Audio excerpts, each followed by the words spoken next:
How to blur a face on InShot app. So first thing first, let's open the InShot app on our mobile phone, and I assume that you have already downloaded it. So once you open it, you'll be able to see in create new section there is video, photo, and college. So you can choose any of them. So let me choose video for now. So once you select it, you need to select a video, or let's go to photo for now. So let's go to photo and let's choose a photo from our gallery.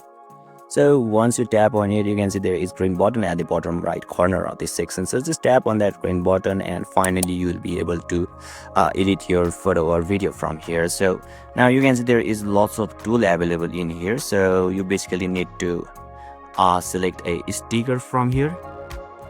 And once you select it, finally you will be able to see there is detail options on in the screen. So once you select a detail, you can see there is lots of option to blur the face in here. So let's say I want to blur the fish tank, so just hold it to the fish tank, and you can see you can also select a blurring shape and the opacity as well. So basically this is how and this is the process to blur the face on InShot. And if you still encounter any issue during this process, feel free to leave a comment and I'll be happy to assist you. Thank you for watching, and I'll see you next time.